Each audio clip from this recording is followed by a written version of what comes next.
väike inspiratsiooni kolmapäev. Täna on siis jälle ujumispäev.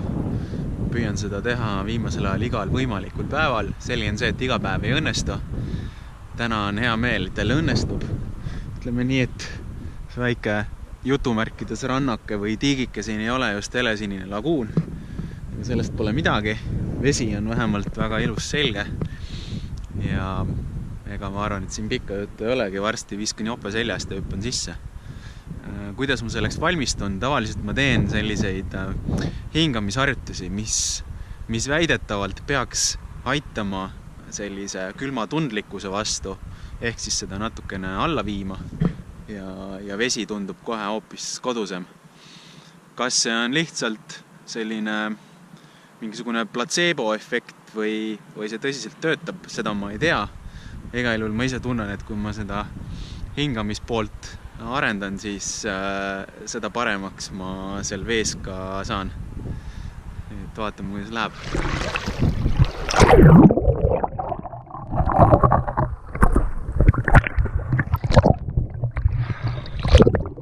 Mõnusalt torgitakse seda keha.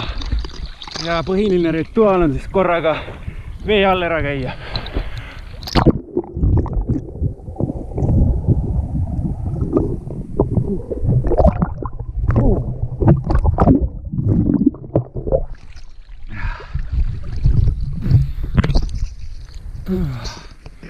No, siuke mõnus värskendus. Nagu naksti tehtud. Ja jälle selline kehale on selline korralik restart tehtud. Mult on küsitud, et mida ma sealt veest ikkagi otsin või mida see mulle annab.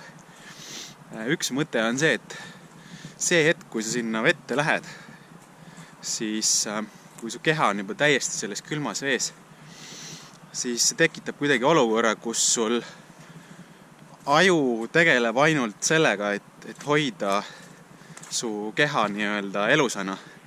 Ja kõik need muud mõtted, mis tegelikult ju suuremas plaanis ongi täiesti tühised, kõik need pühitakse minema.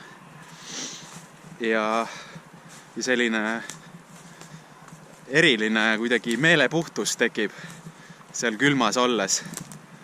Ja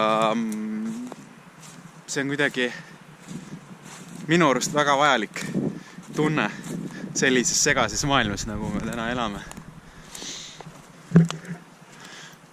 Ja teine mõte on tegelikult see, et kui sa sellises äärmuslikus keskkonnas viibid, siis tegelikult ta tekitab nagu selle efekti või selle tunde, et mitte miski siin elus ei ole jääv. Ja minu arust on seda aeg-ajalt vaja endale meelde tuletada, et sa ei ole surematu.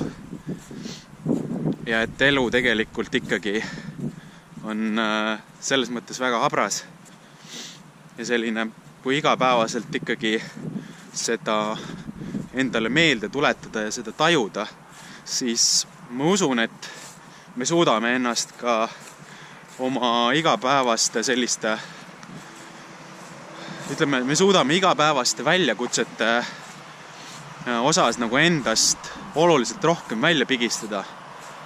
Oluliselt rohkem oma valikuid läbi mõelda, et miks me midagi teeme ja kas me kulutame oma üürikese aja selle peale või mitte.